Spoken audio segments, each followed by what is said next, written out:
ಶಾಲಾ ವಿದ್ಯಾರ್ಥಿಗಳ ಮೇಲೆ ಜೇನು ದಾಳಿ ಮಾಡಿರುವಂತಹ ಘಟನೆ ನಡೆದಿದ್ದು ಹಲವು ವಿದ್ಯಾರ್ಥಿಗಳು ಅಸ್ವಸ್ಥರಾಗಿದ್ದಾರೆ.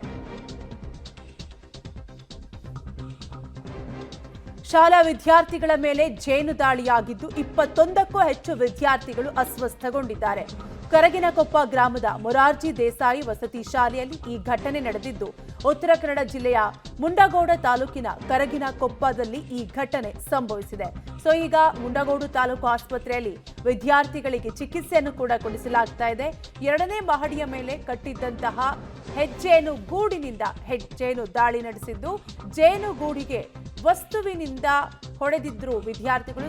ವಿದ್ಯಾರ್ಥಿಗಳು ಜೇನುಗೂಡಿಗೆ ಹೊಡೆದಿದ್ರಿಂದ ಜೇನು ಹುಳುಗಳು ದಾಳಿ ಮಾಡಿದ್ದು ಅನ್ನುವಂತಹ ವಿಚಾರ ಕೂಡ ಗೊತ್ತಾಗ್ತಾ ಇದ್ದು ಒಟ್ಟಾರೆಯಾಗಿ 21ಕ್ಕೂ ಹೆಚ್ಚು ವಿದ್ಯಾರ್ಥಿಗಳು ಅಸ್ವಸ್ಥರಾಗಿದ್ದಾರೆ. ಈಗಾಗಲೇ ವಿದ್ಯಾರ್ಥಿಗಳಿಗೆ ಚಿಕಿತ್ಸೆಯನ್ನು ಕೂಡ ಕೊಡಿಸಲಾಗ್ತಿದೆ. ಸುಮಾರು 21ಕ್ಕೂ ಹೆಚ್ಚು ವಿದ್ಯಾರ್ಥಿಗಳು ಅಸ್ವಸ್ಥರಾಗಿದ್ದಾರೆ ಜೇನು ದಾಳಿಯಿಂದಾಗಿ. ಒಟ್ಟಾರೆಯಾಗಿ ಹೆಜ್ಜೇನು ದಾಳಿಯಿಂದಾಗಿ ವಿದ್ಯಾರ್ಥಿಗಳು ಅಸ್ವಸ್ಥರಾಗಿದ್ದು ಈಗ ಆಸ್ಪತ್ರೆಯಲ್ಲಿ ಚಿಕಿತ್ಸೆಯನ್ನು ಕೂಡ ಪಡೆದುಕೊಳ್ತಿದ್ದಾರೆ.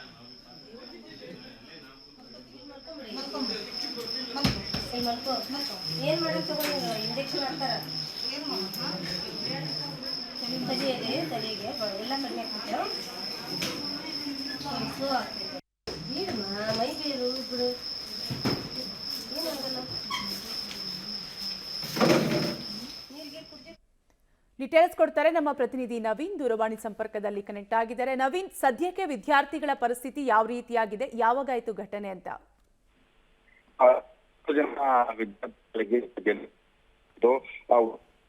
ಮುಂಡಗೋಡಿನ ಕರಗಿನಕೊಪ್ಪ ಮೊರಾರ್ಜಿ ದೇಸಾಯಿ ವಸತಿ ಶಾಲೆಯಲ್ಲಿ ಈ ಘಟನೆ ನಡೆದಿರುವಂತದ್ದು.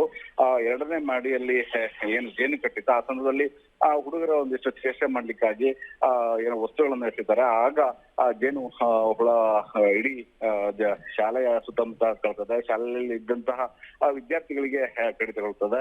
ಅದರಿಂದ ತಕ್ಷಣದಲ್ಲಿ ಮುಂಡಗೋಡು ಸರ್ಕಾರಿ ಆಸ್ಪತ್ರೆಗೆ ವಿದ್ಯಾರ್ಥಿಗಳ ಪ್ರಾಥಮಿಕ ಚಿಕಿತ್ಸೆಯನ್ನ ನೀಡಲಾಗಿದೆ. ನಂತರದಲ್ಲಿ ಈಗ ವಿದ್ಯಾರ್ಥಿಗಳು ಚೇತರಿಸಿಕೊಂಡಿದ್ದಾರೆ.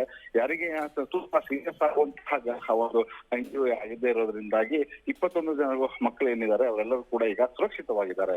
ಕಾವ್ಯ. Okay, thank you Naveen ಡೀಟೇಲ್ಸ್ಗಾಗಿ.